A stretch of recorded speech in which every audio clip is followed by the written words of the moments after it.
It's recording.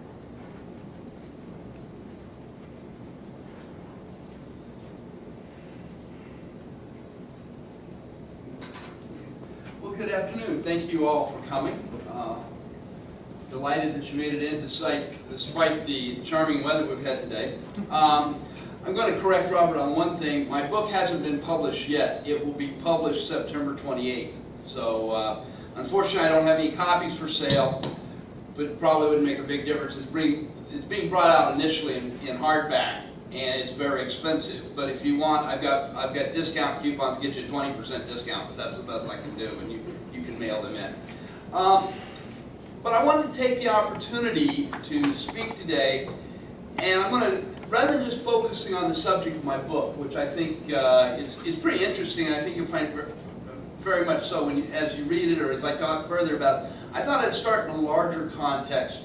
So this talk is not just for those of you who are long-term activists in the labor movement and know how hard it is to, and important it is to fight this, what I call labor imperialism of the AFL-CIO's foreign policy leadership, but I want to put it in a larger sense. And that larger sense is, I argue that what my study raises, the question it raises for labor particularly, but also in a more general sense, is how can we create organizations and institutions in this society that will remain true to their original purpose, their original interests, and not develop other or counter interests from our initial interests. In other words, how can we keep our organizations, can we build organizations, can we build institutions that will do what we want them to do, or are we caught into just letting them go wherever once we do start them? I think it's an important question that throughout the society we need to ask on all kinds of levels.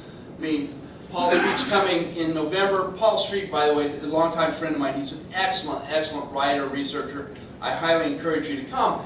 But Paul's raising these same things. How can we support somebody like Obama, who presented himself so progressive, and then see what he's done since then? And we need to address this as a society. Now, to do this, to raise these questions, I'm going to take a global approach. Despite the way that we've been taught in high school, that America is separate, it's unique, it's exceptional. In other words, suggesting we're not caught up in the world. I'm going to argue that the reality is the United States and the colonies beforehand has always been a global project. From the very arrival of Europeans, this has been a global project. We have been affected by, and we affect the rest of the world. We cannot confine our understanding, our analysis, our attention to just the geographical United States. We are part of a global project, and we must look at things globally, in my opinion. Now, that's not to say we only look at them globally, but that the context must include the global as well as the national, down to the regional or local, however far you want to go. But we've always got to include the global context from the beginning.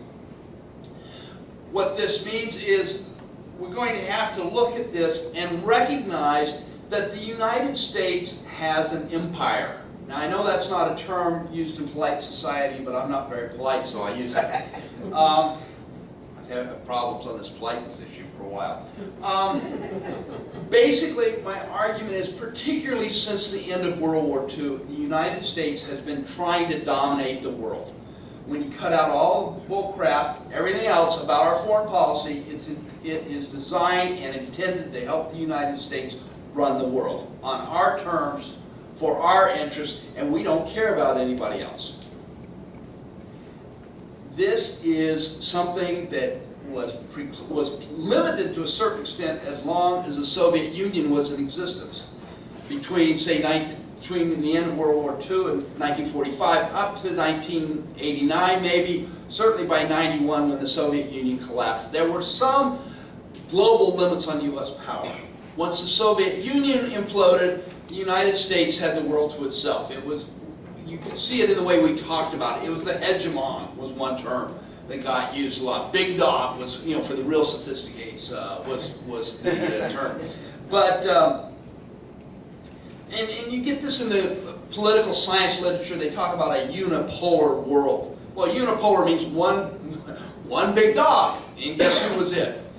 This lasted arguably into maybe 2003, 4, somewhere in there, when it looked like when the world finally saw that the United States was not going to get its way in Iraq.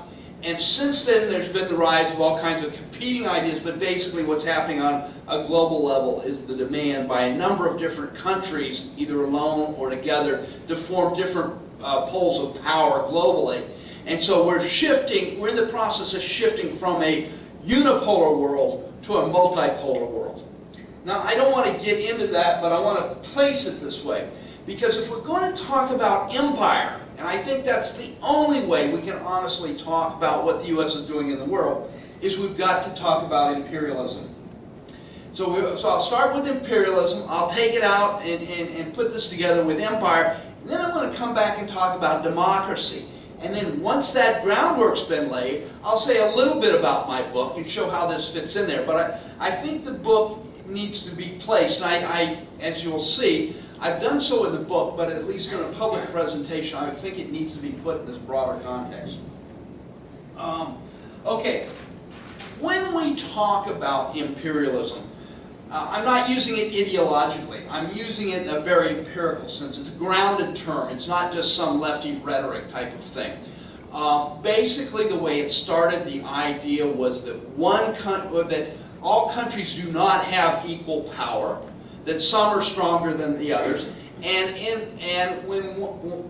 under imperialism, this signifies the stronger one dominating a weaker one, transforming its economy, its political system, its administrative system to the benefit of the imperializing country. Okay? So you've got two countries, you can think of it as an oppressor-oppressed relationship. So the strong one is taking over the weaker one for its own purposes and will do whatever it wants to advance its interest, the imperial country's interest. This is oftentimes and historically has been very brutal. Okay? Now the brutality does vary in some cases. If they're skilled and can find collaborators that they can play a divide and conquer world, they can be less brutal. So for example, when the Spaniard Cortez conquered Mexico, which was then, pretty much included the southwestern United States, he had 200 soldiers that did that. Obviously playing a very sophisticated divide and conquer game. On the other hand, then there are places such as the Philippines, which the U.S. conquered. Let me give you a context about this with a kind of short example. Philippines had been colonized by Spain in 1565, and they had conquered most of the country. But in 1896, the Filipinos had launched the first national liberation struggle in the world. In all of Asia. By 1898, they had liberated their whole country except for around the walled city of Manila. Okay, at that time, on the other side of the world, in the Caribbean, the Cubans were rebelling against the Spanish. And while the U.S. supported their side, we didn't initially plan to go in there to invade or anything, but we sent the battleship Maine to Havana Harbor just to let the Spanish know what's up. Well, we're subtle, like a train wreck. Anyway, the Maine goes to Havana Harbor, it's sitting in the harbor, and all of a sudden it blows up. Obviously, the Spaniards have sunk the Maine, and you get William Randolph Hearst and all these maniacs going in. We have Teddy Roosevelt over there to save the day, and he runs up San Juan Hill, all these great things. Well, and I'll put this as a sidelight because it makes this a little more poignant. But in 1922, the U.S. Navy did an investigation of why the Maine blew up, and what they found out was that it was an explosion within the coal bunker of the Maine. So the Maine blew itself up, and we blamed the Spaniards. Oh. I'm glad we don't do this anymore. But anyway, so you have that going on in the Caribbean. Well, at the same time that this is going on, we have Admiral Dewey sitting in Hong Kong Harbor with a squadron of modern steel-hulled ships, and he gets orders to go to Manila Bay and to sink the Spanish fleet. Well, what they never tell us is that the Spanish fleet was a bunch of wooden ships that might not be able to get out of Manila Bay on a smooth day.